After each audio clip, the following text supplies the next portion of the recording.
Nashville has always been called the beating heart of country music, the place where legends are born and careers are made. But not every star stayed loyal to Music City. Some turned their backs on Nashville, clashing with its traditions, rejecting its control, or walking away after bitter scandals.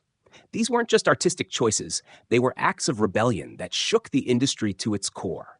Today, we uncover country legends who dared to defy Nashville itself. Willie Nelson, walking away from Nashville's chains. In the early 1960s, Nashville seemed like the perfect stage for a young Willie Nelson. He was writing songs that would soon become timeless standards, like Crazy for Patsy Cline and Nightlife. The city recognized his brilliance as a songwriter, but as a performer, Nelson struggled to fit into the polished Nashville sound. His rough-hewn voice and unconventional phrasing clashed with the slick studio arrangements that producers demanded. Nashville wanted him to conform, but Willie wanted to be free. The pressure weighed on him heavily. Despite his growing reputation, his own recordings failed to chart. He was told to cut his hair, clean up his image, and sing with a smoother style. Nelson tried, but it wasn't him. The creative suffocation grew unbearable. To the Nashville establishment, he was a problem, too raw, too stubborn, too unwilling to play by their rules. Behind the glittering lights, Nelson's frustration built until he could no longer ignore it. By the early 1970s, Willie walked away. He left Nashville for Austin, Texas, a city with a very different spirit, laid back, free-spirited, and open to experimentation. There, Nelson reinvented himself. He grew his hair long, embraced the outlaw image, and blended country with rock, blues, and folk. His move wasn't just geographical, it was symbolic. He turned his back on the Nashville machine and built a career on his own terms. Songs like Blue Eyes Crying in the Rain and albums like Red-Headed Stranger wouldn't have been possible inside the tight grip of Music City. The impact was seismic. Willie's defiance helped spark the entire outlaw country movement, giving artists permission to rebel against Nashville's control. He proved that you didn't need the approval of Music Row executives to become a legend. Ironically, the city he rejected eventually celebrated him, but only after he had forced it to change. Today, Willie Nelson is revered as one of the greatest country icons of all time. But his story reminds us that Nashville's embrace can be suffocating, and that sometimes greatness is found only by walking away. Waylon Jennings, defying the Nashville sound. When Waylon Jennings first arrived in Nashville in the mid-1960s, he was determined to make it big. He had the talent, the voice, and even the blessing of Buddy Holly years earlier. But Nashville had one rule: obey the system. Producers dictated arrangements, session musicians laid down tracks, and singers were expected to smile and comply. For a fiercely independent Texan like Waylon, that was torture. The Nashville sound, with its lush strings and smooth choruses, was everywhere. It made stars out of others, but Jennings hated it. He wanted grit, edge, and authenticity. Instead, executives told him to tone it down, to sing softer, to follow the mold. Jennings recorded hit songs, but behind the success, he felt like a prisoner. His albums didn't sound like him. They sounded like Nashville. The breaking point came in the early 1970s. Jennings demanded creative control over his music, threatening to walk away if he didn't get it. Against all odds, RCA finally gave in. That decision unleashed one of the most radical shifts in country music history. Waylon stripped away the strings, brought in his own band, and recorded music that was raw, rebellious, and unapologetically his. His album Honky Tonk Heroes, 1973, featuring the songs of Billy Joe Shaver, became a rallying cry for a new generation of outlaws. This wasn't just about sound, it was about spirit. Jennings grew his hair longer, wore leather, and embodied the anti-establishment ethos. He sang of hard living, drugs, and freedom, openly clashing with the sanitized image Nashville preferred. Alongside Willie Nelson, he helped birth the outlaw country movement, which gave artists control over their art and redefined what country music could be. But it came at a cost. Waylon's battles with Nashville weren't just professional, they were personal. He indulged heavily in cocaine and amphetamines during his outlaw years, nearly destroying himself in the process. Still, his refusal to bow to Music Row's authority made him a hero to those who felt suffocated by Nashville's machinery. He didn't just turn his back on Nashville. He forced the city to reckon with him. In the end, Waylon Jennings became more than just a country singer. He was a symbol of rebellion. His legacy is written not in compromise, but in defiance. Nashville tried to tame him, but Jennings proved that true legends carve their own path, even if it means walking away from the very city that built them. Johnny Cash, the man who challenged Nashville. Few artists embodied both the embrace and rejection of Nashville more than Johnny Cash. In the 1950s and 1960s, Nashville welcomed him as one of its brightest stars. With hits like I Walk the Line and Ring of Fire, Cash seemed inseparable from Music City's legacy. Yet beneath the fame, there was always tension. Cash was never comfortable being molded into the polished image the Nashville industry expected. Cash's personal demons only deepened the rift. His battles with pills, alcohol, and the law made him a constant source of frustration for record executives.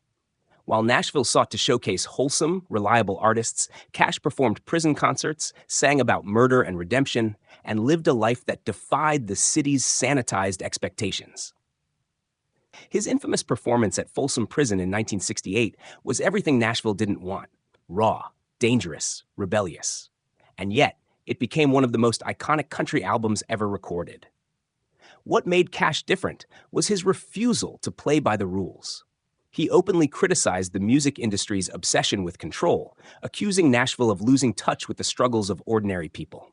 His TV show, The Johnny Cash Show, 1969 to 1971, gave a platform to artists Nashville often ignored: folk singers, rockers, and outsiders.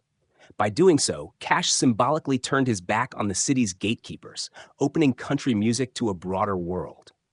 But Nashville didn't forgive easily. There were times when executives tried to push him aside, branding him too unreliable, too controversial. The industry grew tired of his unpredictability, especially as his chart success began to wane in the late 1970s and 1980s. For a while, it seemed Cash had been exiled from the very city that once claimed him. Then came his remarkable comeback in the 1990s with producer Rick Rubin. Recording stripped-down, haunting songs far from the Nashville system, Cash proved that his power had nothing to do with Music Row. His rendition of Hurt in 2002 became a cultural moment, raw, devastating, and authentic in a way Nashville could never manufacture. Johnny Cash's relationship with Nashville was always love and hate. He helped build its legend, but also exposed its flaws. By turning his back on its rigid control, Cash showed that true country music is about truth, no matter how dark. Nashville may have tried to contain him, but the man in black was never meant to be contained. Kristofferson, the poet who defied the machine. When Kristofferson first came to Nashville in the 1960s, he was unlike anyone the city had ever seen. A Rhodes Scholar, Army pilot, and aspiring poet, he carried notebooks full of lyrics that read more like literature than commercial hits. Nashville was skeptical. The industry favored simple love songs polished with the Nashville sound, but Kristofferson's writing was raw, complex, and unapologetically real. At first, he worked odd jobs: janitor at Columbia Studios, helicopter pilot, while pushing his songs to anyone who would listen. He famously landed a helicopter in Johnny Cash's yard just to hand him a demo tape. The gamble paid off. Soon, Nashville stars were singing his words: Ray Price with For the Good Times, Janis Joplin with Me and Bobby McGee. Kristofferson had cracked the system, but he never bowed to it. His artistry clashed with Nashville's conventions. His songs dealt with brokenness, despair, sexuality, and the gritty side of life, topics Music Row executives found uncomfortable. While they wanted easy radio hits, Kristofferson insisted on authenticity. Critics accused him of being too intellectual for country. Others said he was contaminating Nashville with counterculture ideals. Yet Kristofferson never pretended to fit the mold. He openly criticized the way Nashville treated artists like interchangeable products, describing the system as a factory that stripped music of its soul. Instead of softening his words, he doubled down, embracing his outsider status. His collaborations with fellow rebels like Johnny Cash, Willie Nelson, and Waylon Jennings further deepened the divide between him and Nashville's power brokers. By the mid-1970s, Kristofferson had stepped beyond Nashville entirely, pursuing acting in Hollywood while continuing to write and record on his own terms. Though he remained respected as a songwriter, his relationship with Nashville grew distant. To him, the city was both the place that gave him opportunity and the place that tried to stifle his voice. Today, Kristofferson is remembered as one of country's greatest lyricists, a man who elevated the genre with poetry and truth. He may have turned his back on Nashville's expectations, but in doing so, he left behind songs that endure far beyond the assembly line hits the city once pushed. His career is proof that real art survives, even when it doesn't play by Nashville's rules.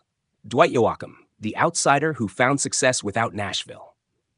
In the early 1980s, Dwight Yoakam packed his bags and headed to Nashville, hoping to chase his dream of becoming a country star. But Nashville didn't want him. His honky-tonk sound, steeped in the twang of Bakersfield greats like Buck Owens and Merle Haggard, was considered outdated and unmarketable. At a time when Music City pushed slick, pop-influenced country, Yoakam's style felt like a step backward to executives. They dismissed him, labeling him too retro, too rebellious, too different. Rejection didn't break him, it fueled him. Instead of begging for Nashville's approval, Yoakam turned westward, settling in Los Angeles. There, he found an unlikely audience, rock fans and misfits who embraced his raw, high-energy country as something fresh and authentic. Playing in rock clubs instead of Nashville honky-tonks, Yoakam built a following outside the system. By blending Bakersfield grit with rock and roll swagger, he created a sound Nashville couldn't control, and eventually couldn't ignore. His breakthrough came in 1986 with the album Guitars, Cadillacs, etc., etc. The record stormed the charts, proving that country fans craved something more real than the polished productions coming from Music Row.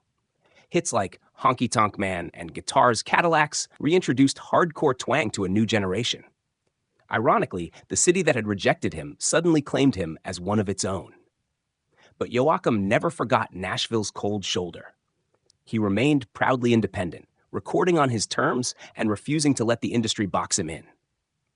Throughout the 1990s, Dwight became one of the genre's most distinctive figures. His tight jeans, cowboy hat, and unmistakable voice made him instantly recognizable, while his fearless artistic choices set him apart from mainstream country. He even crossed into acting, further solidifying his identity as an outsider who thrived without Nashville's blessing.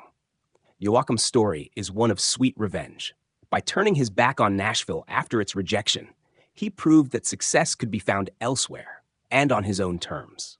More than just a singer, he became a symbol of defiance, showing that country music doesn't belong only to Nashville's gatekeepers.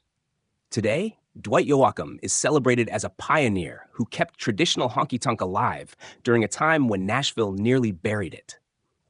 His career is a reminder that sometimes the legends who change country music are the very ones Nashville tried to shut out. Emmylou Harris, the angel who refused Nashville's mold. When Emmylou Harris first appeared on the country scene in the 1970s, she seemed like a gift to Nashville. A beautiful voice, striking stage presence, and the kind of talent that could have been molded into a mainstream star. But Harris had no interest in fitting into the formula. She wasn't chasing chart hits, she was chasing truth. And that made her both beloved and alien to Music City. Her partnership with Graham Parsons changed everything. Parsons, the father of cosmic American music, introduced Harris to the idea that country could blend seamlessly with rock, folk, and soul. After his death in 1973, Harris carried that vision forward. She signed with Reprise Records, not with the expectation of conforming to the Nashville sound, but with the mission of continuing Parsons' radical fusion. Her 1975 album Pieces of the Sky broke boundaries, mixing country standards with Beatles covers. Nashville was baffled. Where were the radio-friendly singles? Where was the predictability? Harris pushed further. With her hot band, featuring virtuoso players like James Burton, she embraced traditional country roots while exploring rock influences, bluegrass, and even gospel. Each move distanced her from the factory line approach of Music Row, where producers expected women to sing light-hearted ballads with string-laden arrangements. Instead, Harris recorded haunting ballads like Boulder to Birmingham, a song of grief that carried emotional weight Nashville rarely allowed. Though she won Grammys and built a loyal fan base, Harris often stood outside Nashville's mainstream. Executives were wary of her artistic independence, and radio programmers struggled to categorize her music. Yet that was exactly her strength. She wasn't confined to Nashville's boundaries, and in doing so, she redefined what a female country artist could be. By the 1980s and 1990s, Harris leaned even further into experimentation, working with alternative artists and producing albums that critics adored but Nashville largely ignored. Her 1995 masterpiece Wrecking Ball, produced by Daniel Lanois, was ethereal, genre-bending, and nothing like the slick hits coming from Music Row. Nashville didn't know what to do with it, but the world recognized it as groundbreaking. Emmylou Harris never abandoned Nashville entirely, but she refused to let it dictate her path. By turning her back on conformity, she carved out a career defined by artistic honesty and emotional depth. Today, she is celebrated as one of the most respected and innovative voices in country music history, proof that sometimes the greatest way to honor Nashville is to resist it. Steve Earle, the rebel who called Nashville a machine. When Steve Earle broke onto the scene in the mid-1980s, he carried with him the fire of a songwriter who refused to play by anyone else's rules. Born in Texas, Earle came to Nashville with dreams, but also with a stubborn streak that didn't mesh well with Music City's rigid system. While Nashville preferred polished radio hits, Earle wanted to write about life as it really was, tough, messy, political, and raw. His breakthrough album, Guitar Town, 1986, was both a triumph and a challenge to Nashville. It topped the country charts, but it sounded nothing like the mainstream. With its rock edge, sharp lyrics, and outlaw spirit, it announced that Earle wasn't here to be molded. Critics hailed him as the heir to Waylon Jennings, but behind the applause, industry executives bristled. Earle was outspoken, difficult to manage, and unwilling to follow the playbook. Then came his boldest move, speaking out against Nashville itself. He called Music Row a machine that chewed up artists and spat out commercial clones. He mocked the system for prioritizing profits over art and accused it of stripping country music of its soul. Nashville didn't take kindly to that kind of honesty. Radio programmers grew cold, record executives tightened their grip, and Earle found himself on the outside. Compounding the friction were his personal struggles. Earle battled heroin addiction, legal troubles, and stints in jail. To Nashville, he became more of a liability than an asset. But even at his lowest, Earle refused to bend. He continued writing songs that cut against the grain, gritty tales of working-class struggle, addiction, and broken dreams. These weren't songs designed to sell beer commercials. They were songs meant to speak truth. By the 1990s, Steve Earle had fully turned his back on Nashville. He aligned himself with Americana and roots music, genres that valued authenticity over commercial polish. Albums like Train A-Comin' and El Corazon cemented his reputation as a truth-teller, far removed from the glossy world of Music Row. He became a mentor to younger rebels, reminding them that Nashville wasn't the only path to success. Today, Steve Earle stands as a symbol of creative defiance. He may never have been Nashville's darling, but by rejecting its grip, he carved out a lasting legacy. His career is proof that sometimes turning your back on Music City isn't a failure, it's survival. When Garth Brooks exploded onto the scene in the late 1980s, Nashville believed it had struck gold. His debut album sold millions, and by the early 1990s, he had become the best-selling solo artist in the history of country music. But with that unprecedented success came an equally unprecedented backlash, especially from the Nashville establishment that both built and resented him. Brooks shattered tradition from the start. Instead of sticking to honky-tonks, he filled stadiums, bringing rock concert energy to country shows. He ran across stages, smashed guitars, and used pyrotechnics, moves that horrified purists who believed country should stay humble and restrained. Nashville executives loved the money but hated the disruption. Some accused him of ruining the genre by pushing it toward pop spectacle. Even more controversial was his musical experimentation. Brooks didn't confine himself to the narrow lanes Nashville preferred. He mixed rock, gospel, and even a touch of soul into his records, creating crossover hits that dominated not only the country charts, but also pop radio. To the gatekeepers, this was heresy. Country music was supposed to stay in its box. Brooks kicked that box wide open. The breaking point came with his alter ego, Chris Gaines. In 1999, Brooks released an experimental album under the rock persona, a bold artistic move that Nashville ridiculed as career suicide. Executives distanced themselves, critics mocked him, and many in the industry whispered that he had finally betrayed the tradition that made him. Though Brooks later returned to his country roots, the scandal left scars and deepened his image as a man unafraid to defy Nashville. Brooks also clashed with the business side of Music City. He fought openly with labels over pricing, distribution, and artistic control. At one point, he even threatened retirement rather than bow to industry demands. True to his word, he stepped away from the spotlight in the early 2000s, turning his back on Nashville at the peak of his fame to focus on family. For nearly a decade, the city's biggest star simply walked away. And yet, Garth Brooks returned stronger than ever, selling out arenas and reclaiming his throne. By breaking the rules, he proved that country music could be bigger, louder, and more daring than Nashville ever imagined. He may have clashed with the city, but in the process, he redefined what it meant to be a country legend. Shania Twain, the queen who was too pop for Nashville. In the 1990s, Shania Twain became a global superstar, selling more records than nearly any other country artist in history. Her albums The Woman in Me and Come On Over transformed her into a household name, with hits like Any Man of Mine, Man, I Feel Like a Woman, and That Don't Impress Me Much. But while the world embraced her, Nashville was far less enthusiastic. To many inside Music City, Twain wasn't country enough, and that accusation would follow her for decades. Twain's rise was unconventional from the start. Teaming up with her then-husband, rock producer Robert John Mutt Lange, she blended country with pop hooks, arena rock production, and glamorous visuals. Nashville executives and radio programmers didn't know what to do with her.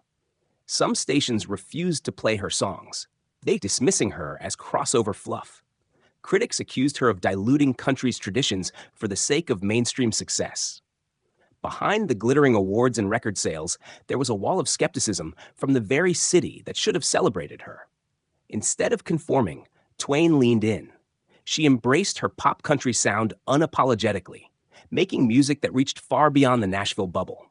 Her videos, flashy, bold, and stylish, stood in stark contrast to the modest image the industry preferred for female artists. She wasn't just singing country songs. She was rewriting the rules of how a woman in country could look and sound. This defiance earned her legions of fans worldwide, but it also created tension in Nashville. Purists argued she had turned her back on the genre by courting pop audiences. Yet Twain never apologized. In interviews, she rejected the idea that country had to be boxed in, insisting that music was about evolution and connection, not gatekeeping. Ironically, her success forced Nashville to evolve. After Twain's global dominance, the industry could no longer deny the power of crossover appeal. Today's country pop stars, from Taylor Swift to Kelsey Ballerini, walk a path she paved, even as many forget how Nashville once tried to shut her out. Shania Twain may have been labeled an outsider, but by turning her back on Nashville's narrow expectations, she built a career that transcended country music altogether. She didn't just become a legend, she became proof that Nashville's approval isn't always necessary to conquer the world. The Dixie Chicks, from Nashville's darlings to Nashville's outcasts. In the late 1990s and early 2000s, the Dixie Chicks, now known as the Chicks, were Nashville's crown jewels. With their fiery blend of bluegrass instrumentation, sharp harmonies, and bold personalities, they dominated country radio. Albums like Wide Open Spaces and Fly sold millions, and songs such as Cowboy Take Me Away became modern classics. For a time, they were the most successful female group in country history, proof that Nashville could produce global stars. But in 2003, everything changed. During a London concert, lead singer Natalie Maines criticized President George W. Bush and the U.S. invasion of Iraq, declaring, "We're ashamed the President of the United States is from Texas." The backlash was immediate and brutal. Country radio stations across America banned their songs overnight. Fans destroyed their CDs in public protests. Nashville, once their proud home, turned its back on them completely. The punishment went beyond politics. It was cultural exile. In an industry built on patriotic themes and conservative values, the Dixie Chicks had crossed an unspoken line. Executives who once celebrated them now treated them as pariahs. For years, their music was virtually erased from the country charts, a cautionary tale of what happened when artists dared to speak against the mainstream. Yet the group refused to bow. Instead of apologizing, they doubled down, releasing Taking the Long Way in 2006.